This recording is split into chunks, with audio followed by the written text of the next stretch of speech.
Un día el Señor le dijo al profeta: clama a mí y yo te responderé y te enseñaré cosas grandes y ocultas que tú no conoces. Y el apóstol Pablo dice: cosas que ojo no vio, ni oído oyó, ni jamás subieron en corazón de hombre, son las que Dios tiene preparado para los que le aman. Y algunas de esas cosas que no entra en la razón humana son las que Dios nos estuvo hablando en estos días. Por ejemplo, cuando vimos ahí en Romanos capítulo 12, verso 21, donde el Señor nos exhorta a vencer con el bien el mal. Es muy difícil de entender cómo hacerle bien al que nos hace mal. No es fácil de entender. Y encima nos complica mucho más, porque queriendo entender, el Señor nos decía en el Evangelio de Mateo, capítulo 5, verso 44, dice: amad a vuestros enemigos.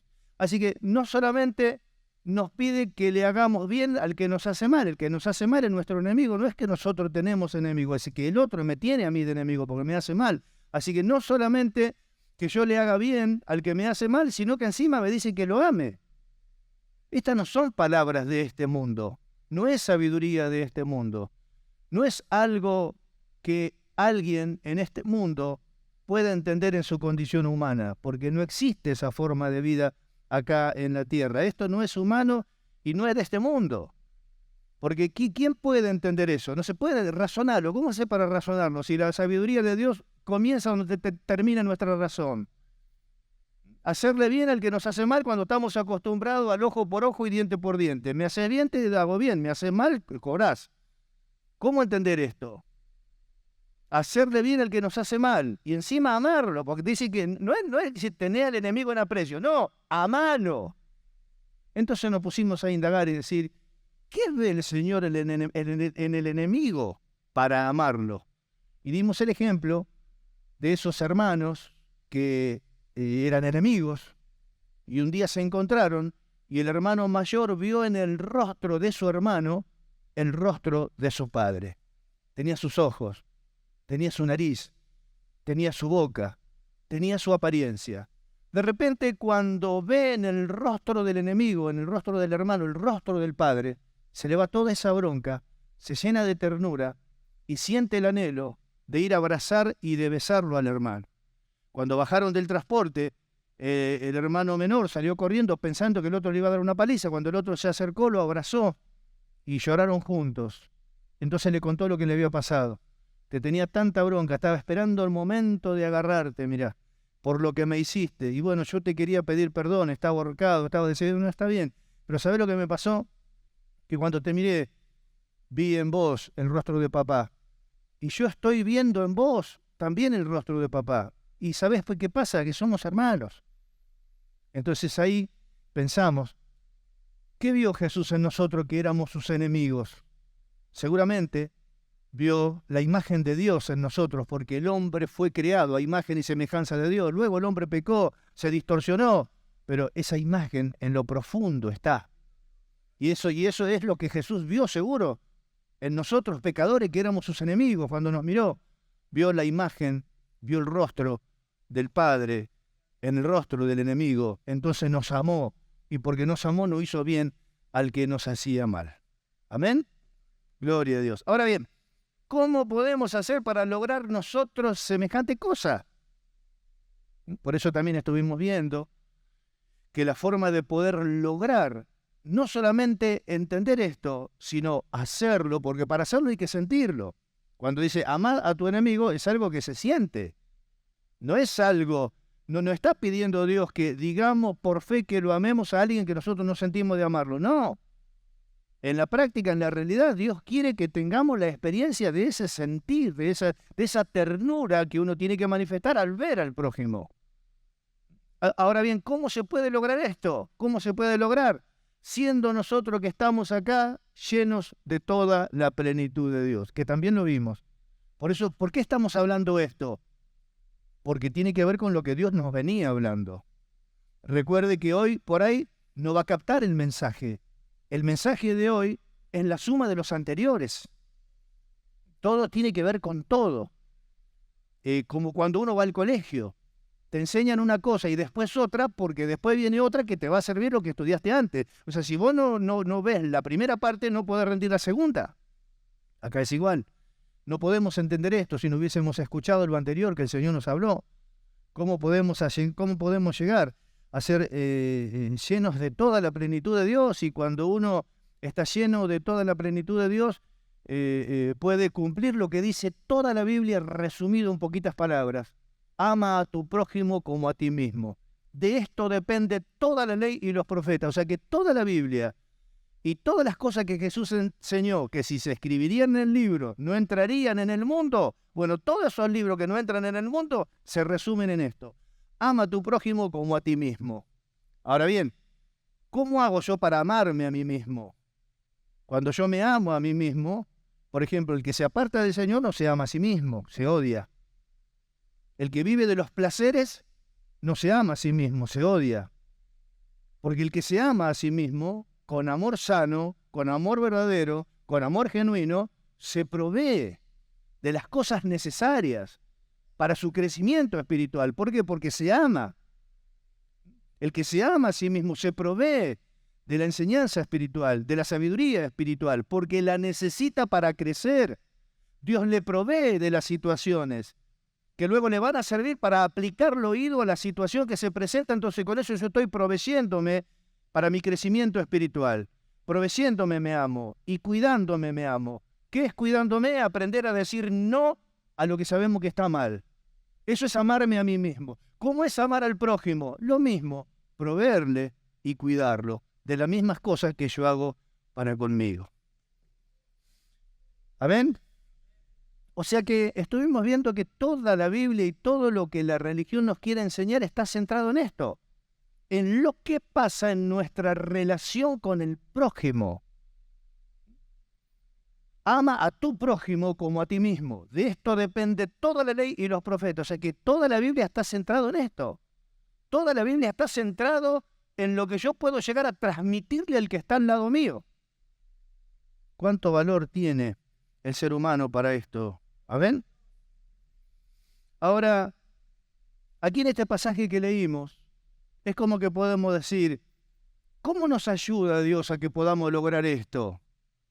¿Cómo nos hace el Señor que nos dice a nosotros, estimúlense al amor y a las buenas obras? Perfecto, ¿cómo lo hace Él? ¿Cómo hace Él para estimularnos a nosotros al amor y a las buenas obras? Y bueno, como leímos acá, por lo que podemos llamar la ley de la reciprocidad. ¿Qué es la ley de la reciprocidad? Es que recibimos nosotros lo que le damos al otro. Eso en realidad es lo que dice en el contexto de lo que leímos. Se puede llamar la ley de la reciprocidad. Nosotros recibimos lo que le damos a los demás. Eso es lo que acabamos de leer en estos versos. En el Evangelio de Mateo, en el capítulo 18, en el verso 23, habla de los dos deudores. Todos conocemos la historia. Había un hombre que estaba endeudado con su señor y estaba endeudado hasta el cuello. Y dice la Escritura en el verso 25, dice, a este, como no pudo pagar, ordenó su señor venderle y a su mujer e hijos y todo lo que tenía para que le pagase la deuda. Entonces, aquel siervo postrado le suplicaba diciendo, Señor, ten paciencia conmigo y yo te lo pagaré todo. Y el señor de aquel siervo, movido a misericordia, le soltó y le perdonó la deuda. ¡Qué glorioso gesto! Para alguien que está enterrado hasta el cuello, se ve que antes las deudas se pagaban así. No me podés pagar, te vendo como esclavo a tu mujer y a tus hijos y todo lo que tenés. Porque pagar, tenés que pagar. Salvo, porque eso dice la ley, salvo que aparte de la ley, yo tenga misericordia de vos. Porque la ley dice lo que no tengo que hacer. Pero la ley no me prohíbe a mí amarte. La ley no me censura a mí tener misericordia de tu vida. Entonces yo sé que la ley dice, si vos no me pagás, te vendo como esclavo a vos, a tu mujer, a tus hijos y a todo lo que tenés. Pero aparte de la ley yo voy a hacer algo. Voy a tener misericordia de vos. ¿Sabe qué? No te voy a dar plazo 30, 60, 90, 120 para que me pagues. Hoy no me debes más nada. Te perdono la deuda. ¿Qué haríamos cualquiera de nosotros? Dios santo, qué peso me sacaste de encima. Antes te esquivaba, ahora cuando te cruce te voy a ver y a saludarte. Antes te veía por la calle, decía, uy, mirá, ahí viene mi acreedor, agarrá por la otra. Ahora me va a dar placer encontrarte, te voy a dar un peso cada vez que te cruce. Muchísimas gracias. Se fue contento. Ahora resulta que que fue perdonado, también tenía un siervo que le debía a él 100 denarios y tampoco le podía pagar. Y dice la Escritura en el verso 29, entonces su consiervo, postrándole a sus pies, le rogaba diciendo, ten paciencia conmigo y yo te lo pagaré todo. Mas él no quiso, sino que fue y le echó en la cárcel hasta que pagase toda la deuda. Así fue la historia. Ahora bien, yo le debía a alguien y ese alguien me perdonó la deuda. Vos me debes a mí y yo te mando preso, te mando en cana si no me pagás. Ya está. Eso es lo que yo hice. Tuvieron misericordia de mí, pero yo de vos no tengo nada. A la cárcel. Yo quiero cobrar. Esto es lo que estoy haciendo hoy. Ahora, esto que yo estoy haciendo hoy, ¿cómo va a terminar? Seguimos leyendo. Verso 32. Entonces, llamándole su señor, le dijo, siervo malvado, toda aquella deuda te perdoné porque me rogaste. ¿No debías tú también tener misericordia de tu consiervo, como yo tuve misericordia de ti? Entonces su señor enojado le entregó a los verdugos hasta que pagase todo lo que debía. Punto y aparte, y añade, así también mi Padre Celestial hará con vosotros, si no perdonáis de todo corazón, cada uno a su hermano, sus ofensas. Gloria a Dios. Se ve que habla clarito de la ley de reciprocidad, o sea que voy a recibir lo que doy. La ley de la reciprocidad que va a regir la vida cristiana. Es como que me está impulsando a amarte. De alguna manera, si nos gusta hacer negocios, estoy impulsado a amarte y a darte lo mejor para que yo reciba lo mejor. Porque Dios está mirando. Porque termina y culmina diciendo, así va a ser Dios con cada uno de nosotros. De la misma manera. Ahora decimos que el Señor murió y resucitó y le perdona los pecados a cualquiera. Pero ¿y cómo entendemos lo que está diciendo acá si nosotros no queremos perdonarle algo a alguien que nos ofendió? Gloria a Dios. En definitiva, decíamos el otro día, somos lo que pensamos. Y hoy podemos añadir, recibimos lo que damos. Así como somos lo que pensamos, de la misma manera, recibimos lo que damos. Había una historia de un tal Rafael y Aurora. Felices el matrimonio cuando nació su hijo varón, que le pusieron el nombre del padre, Rafael.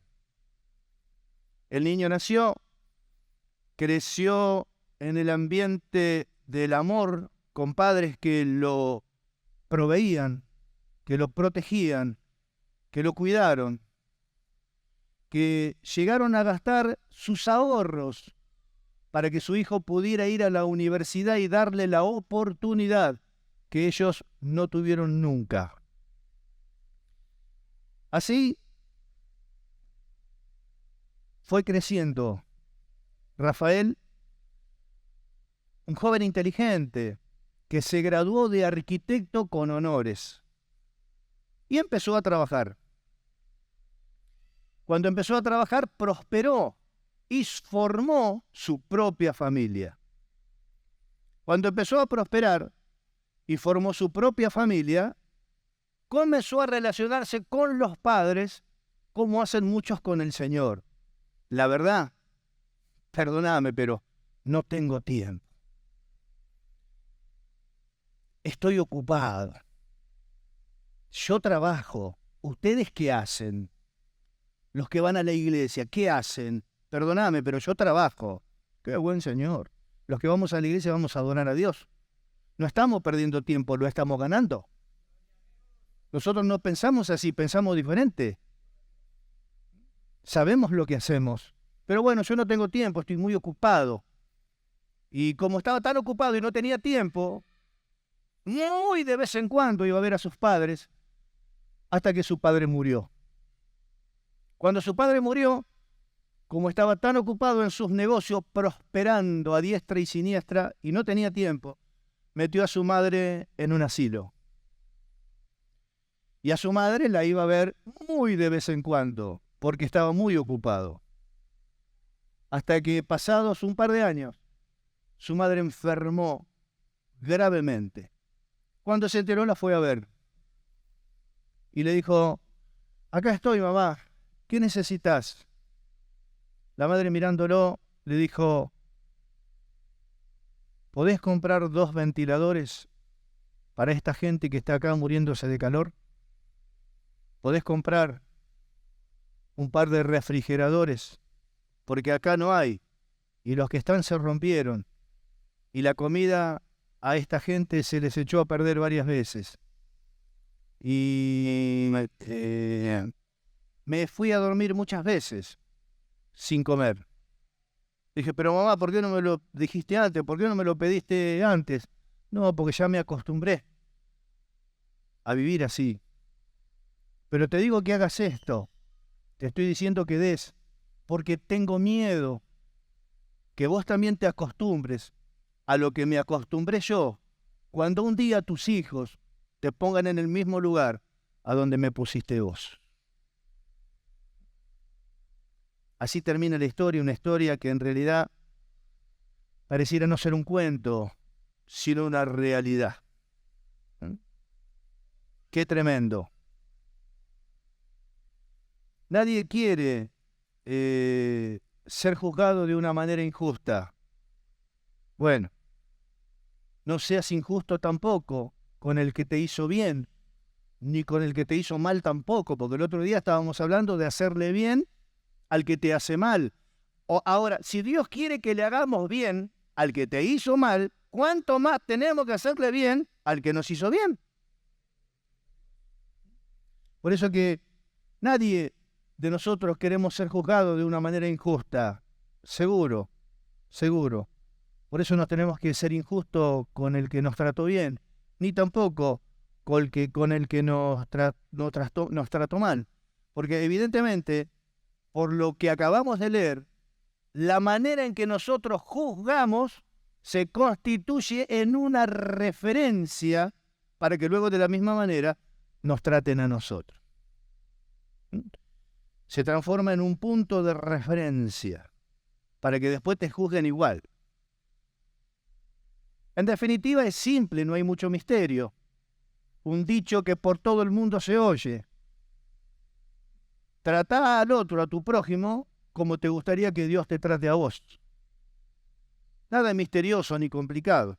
Lo que pasa es que, claro, llevarlo a la práctica no es fácil, porque uno dice: no siento de perdonar, no siento de ayudar, me la va a pagar. Está bien, todo lo que quieras, por eso que es sencillo entenderlo.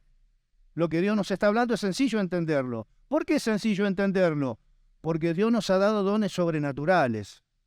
Nos ha dado dones de apóstol, pastor, evangelista, maestro. Nos ha dado dones sobrenaturales de maestro de la palabra para poder hacer entender cosas profundas, cosas que ojo no vio, ni oído oyó, ni jamás subieron en el corazón de hombre. Cosas que estamos hablando ahora que no entran en la cabeza de los seres humanos porque no son de este mundo. Jesús dijo: yo no soy de este mundo, y las reglas de la vida tampoco son de este mundo, y nosotros tampoco somos de este mundo, porque somos ciudadanos del reino de los cielos, no somos ciudadanos de esta tierra, y no podemos vivir por los principios de esta tierra. Tenemos que vivir por los principios de nuestro reino. Tenemos un rey que no fue elegido en forma democrática. Dios pone reyes y saca reyes, y Dios el Padre puso de rey de reyes y señor de señores a nuestro Señor y Salvador Jesucristo, y estamos contentos con Él.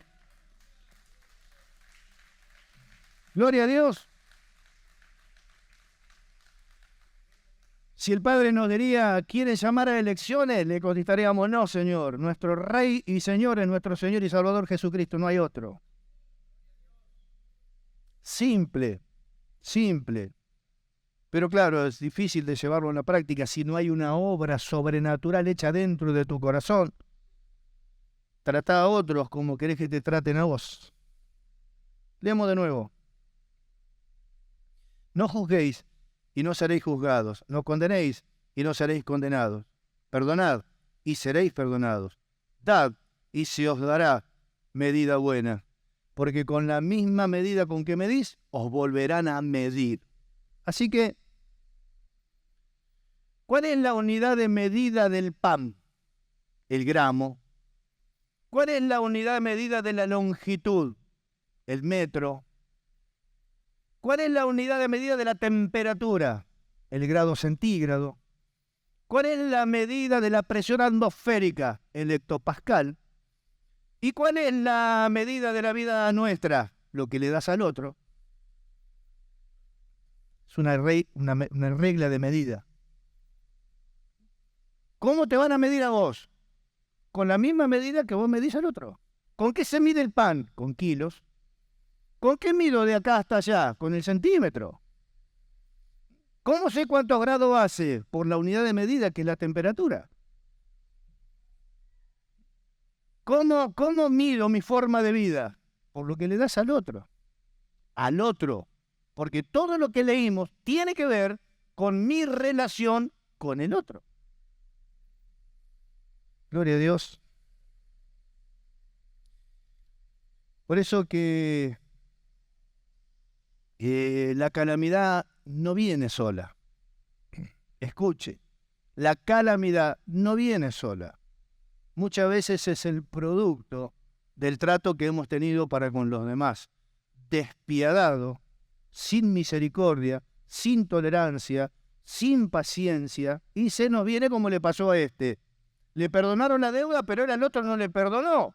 Pero ya le habían perdonado. ¿Y qué pasó? Resulta que ahora debes otra vez. Y no es solamente que debes otra vez, es que te entrego a los verdugos. En definitiva, hoy a mí me perdonaron la deuda, yo a vos no te la perdoné, eso hice hoy, y resulta que mañana, que no debía nada, ahora debo de vuelta otra vez y estoy entregado a los verdugos. ¡Qué calamidad! Calamidad resultante, producto de lo que yo hice con mi prójimo. ¿Cuánto cuidado hay que tener con las relaciones personales a la luz de lo que Dios nos viene hablando en este día? ¿Cuánto cuidado y cuánto menosprecio hay hoy por la vida, que te sacan el celular y te meten un tiro? Y mire lo que nos está hablando el Señor a nosotros. Con razón que dijo, el que robaba no lo haga más. ¿Por qué? Y porque ahora estás entendiendo el valor que tiene la vida. Pues no es el problema el bien material que vos le sacás, sino el problema es el mal momento que le haces sentir a tu prójimo, y que a Dios esto no le agrada nada, porque esto después se va a pagar. Vieron que decimos siempre, acá todos cobran. Nadie se va del escenario de esta tierra sin cobrar. Vida eterna a los que perseverando en bien hacer buscan gloria, honra e inmortalidad. Pero ira y enojo a los que son contenciosos y no obedecen a la justicia, sino que se complacen en la injusticia. Todos cobran. El que se complace en la injusticia, ¿qué cobra? Ira y enojo. ¿Y sabés lo que es vivir bajo la ira y el enojo de Dios? Más te vale no haber nacido. ¿Es verdad? Vivir bajo la ira y el enojo de Dios, más te vale no haber nacido.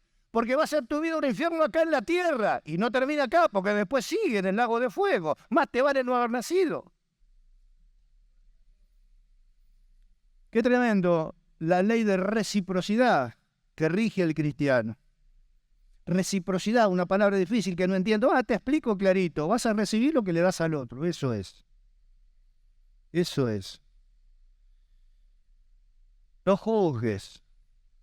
No condenes. Estamos acostumbrados a eso. No juzgues, no condenes. Da perdón. Da misericordia. Da tolerancia. Da paciencia. Da, como dio la viuda. Qué importante sería algo, qué importante es algo, mejor dicho, que hoy muchos censuran. Que te dicen, vos vas a la iglesia, sí, ¿y qué plata tenés que dar el pastor? Sin embargo, lo miramos a Jesús acá observando el saco de las ofrendas, observando. ¿Qué es importante? Estaba parado y observando. Dice, levantando los ojos, vio a los ricos que echaban sus ofrendas en el arca de las ofrendas. Vio también a una viuda muy pobre que echaba allí 2 blancas. Y dijo, en verdad os digo que esta viuda pobre echó más que todos ellos, porque todos aquellos echaron para las ofrendas de Dios de los que les sobra, mas esta, de su pobreza, echó todo el sustento que tenía. Se puso a observar. Y acá dice, perdonad, sé misericordioso, dad y se os dará medida buena. ¿Por qué? Por la ley de reciprocidad, por la unidad de medida. ¿Cuál es la unidad de medida que mide la vida del cristiano? Lo que le damos al otro. El rey David lo entendió. Cuando Arauna le dijo, Su Majestad, ¿qué está haciendo acá en mi era? Mirá, tengo que edificar un altar a mi Dios acá en este lugar y tiene que ser, perdonadme, pero tiene que ser acá en este lugar. Su Majestad, no hay problema. Arauna le da al rey la tierra. Arauna le da al rey los animales para el holocausto y Arauna le da al rey la leña. Y el rey David le contestó diciéndole, no, de ninguna manera, sino que por precio lo pagaré, porque yo, no sé vos, yo no ofreceré a mi Dios una ofrenda que a mí no me cueste nada. Lo escuché una vuelta que andaba caminando por San Miguel y estaba Estanislao Marino en el cine, que ahora está en la Iglesia Universal, estaba predicando y yo iba caminando y me paré en la puerta y me dice, Señor, ¿quiere pasar? No, está bien, digo, estoy escuchando al hombre de acá. Y justo escuché que dijo eso. Cuando dijo eso, esa palabra se me quedó clavada en mi corazón. Cuando me empecé a congregar y llegaba el momento de la ofrenda, me retumbaba, hasta hoy, en mi cabeza esas palabras. Yo no ofreceré a mi Dios una ofrenda que a mí no me cueste nada. Nunca lo hice. Y Dios me bendijo mucho, principalmente con la vida de todos ustedes. Y que faltan un montón de hermanos que no están, porque ¿sabe por qué? No están por la bendición. ¿Cómo, pastor, que no están por la bendición? No, cuando esta hora empezó, los hermanos venían en bicicleta. Hoy todos los hermanos tienen auto y la mayoría de los hermanos hoy están de vacaciones y todos los días me llama alguien diciendo, pastor, me voy unos días a la costa a disfrutar con mi familia, pero te felicito, anda, aprovechá y anda, me alegro mucho. Y hay un montón de hermanos que están viajando, gracias al Señor. Gloria a Dios. No nos acostumbremos, cuando vemos la necesidad del prójimo, a decir eso, porque escuchamos que otros dicen lo mismo. Sí, esto que tenemos acá, yo no sé, esa porquería, ¿para qué la querés? ¿No lo querés vos? No. ¿Vos lo querés? No. ¿Vos lo querés? No. ¿No lo quiere nadie? No. Llévaselo a los hermanos. Llévalo para la iglesia. ¿Qué hay ahí? Y hay arroz malicioso con gorgojo, hay un pan que tiene puntitos verdes. Y bueno, cortarle los puntitos verdes, vamos a llevarlo para la iglesia. ¿Sabés qué vas a hacer? ¿Sabés qué va a pasar? Que un día te vas a tener que comer vos eso. Te va a cambiar la dieta el Señor lo que estás haciendo. No, me acuerdo que había un hermano que ahora está viviendo en Dolores. Cuando cobraba, iba y compraba 4 pollos. Y pasaba por la iglesia porque sabía que estaban los hermanos trabajando la obra material y lo dejaba.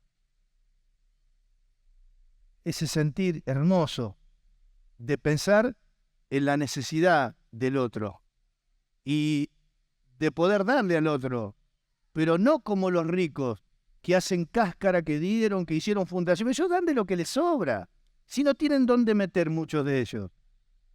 El tema es cuando uno no tiene y da lo mejor. Si vos, como la viuda, no tenés y das lo mejor, te puedo asegurar que va a cambiar tu dieta.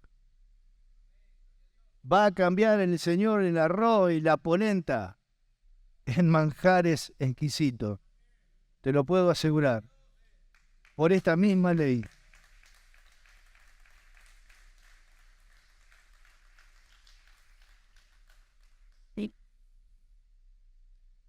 Tenemos ahí una zapatilla que tiene un par de agujeros. Y ahí estaba el hermano, tenía 20 agujeros en la zapatilla. Esta por lo menos tiene uno. Vamos a dárselo. Y que usted pueda responder, no, no, no. Yo le voy a comprar al hermano que vi que tiene decidido un par de zapatillas nuevas. Y vas y se lo regalás. Como tanto, yo sé que ustedes lo hacen porque lo vi. Sé que muchos de ustedes lo hacen porque lo vi. Por ahí ven algo lindo y por ahí te viene la cara de un hermano. Porque pasa, lo veo, yo veo los testimonios acá.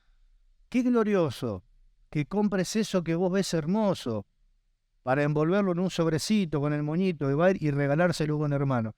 Te puedo asegurar que te vas a vestir de lino fino, limpio, blanco y resplandeciente. Te puedo asegurar. Lo mismo que cuando sabemos que hay un hermano que está con necesidad, que se quedó sin trabajo, y poder decir, no, deja que el arroz, la polenta la vamos a comer nosotros, vamos a llevarle al hermano algo mejor. ¿Por qué? Porque yo sirvo a Dios. ¿Por qué? Porque yo no ofreceré algo que a mí me sobre y que no me cueste nada. Es un principio de mi vida. Recuerden esto, recuerden esto. Yo se los digo porque soy su pastor, porque los amo en el Señor y con las enseñanzas que Dios me da para ustedes los cuido, les proveo y los cuido. Siempre piensen en esto, siempre. Yo no ofreceré a mi Dios algo que a mí no me cueste nada. Y va a ver lo que Dios va a hacer con usted. Y lo podemos probar con la Escritura porque lo acabamos de leer. Lo acabamos de leer. Dios nos ha bendecido mucho. Cuando vimos hermanos que estaban viviendo en una condición inhumana y nos hemos juntado entre todos y le hemos tirado el rancho abajo, le hemos levantado el terreno, le hemos edificado la casa con cerámica, con tanque, con instalación eléctrica, con perforación. Había un hermano, Armando, no sé si está viniendo, Armando. Armando. Vení. Viste, justo, mira, ahí te va a decir eso. Contale a los hermanos si estoy hablando macana. La casa era de él. Gloria a Dios.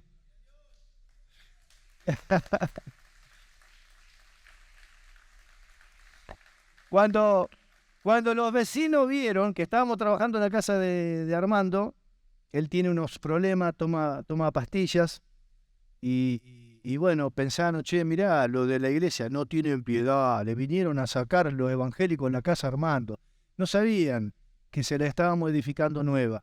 Y le digo más, miren cómo se emocionó Armando, que en esos días le había dejado de tomar la pastilla, no tomaba la pastilla. Cuando le entregamos la casa y la vio, le agarró la locura otra vez. Y dijimos, mirá, hace una cosa, comprarle la pastilla de vuelta. Y volvió a medicarse otra vez de la emoción que tuvo cuando le entregamos la casa.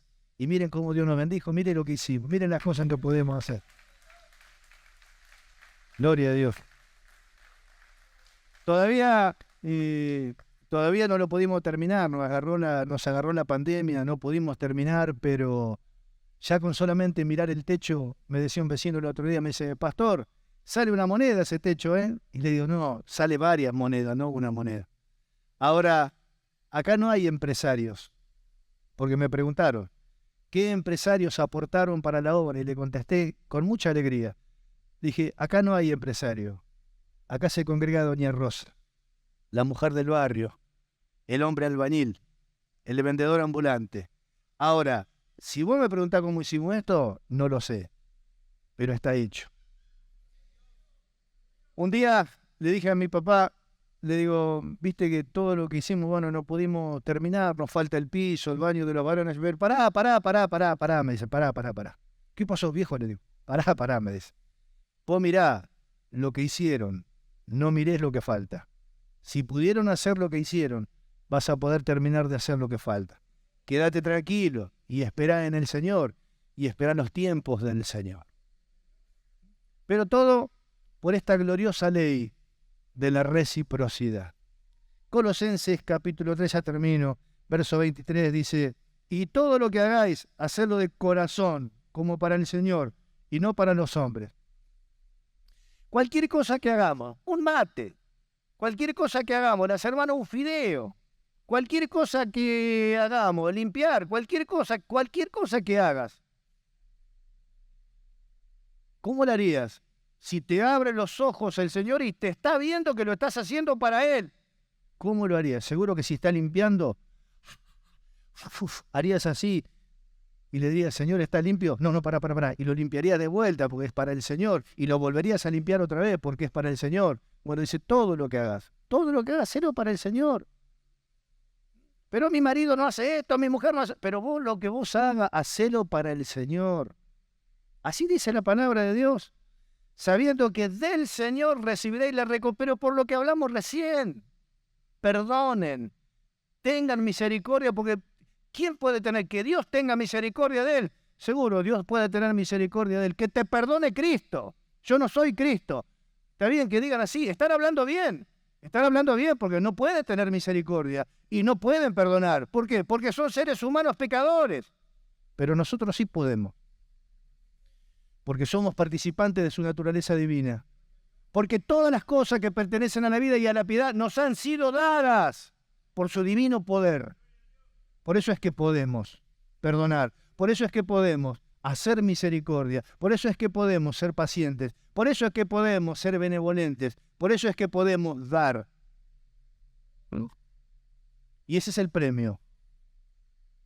Y termina diciendo, más el que escuche, dice lo mismo que dice ayer Mateo, el apóstol Pablo, Colosenses capítulo 3, verso 25. Mas el que hace injusticia recibirá la injusticia que hiciere, porque no hay acepción de personas delante de Dios. Por eso que podemos decir con certeza que la calamidad es el resultado de lo que nosotros hemos hecho con nuestro prójimo. Por eso que es tan importante. Capítulo 1, verso 4. Amos, hagan lo que es justo y recto con vuestros siervos, sabiendo que ustedes también tienen un amo en el cielo. Los patrones, los empresarios, los jefes, los dueños, los capos, los que mandan, los que tienen muchos obreros. Todo muy lindo. Te felicito porque Dios te bendijo y te concedió poder conducir una empresa. ¡Qué bueno! Fíjate cómo tratás a tus obreros. Fíjate cómo tratás a tus obreros. ¿Por qué? Porque vos también tenés un dueño arriba que está en los cielos. ¿Amén? ¿Cuántos dan gloria a Dios? ¿Cuánto entendieron? Si entendieron, ¿para qué vamos a seguir hablando? Terminemos, oremos, nos vamos y listo. Gloria a Dios.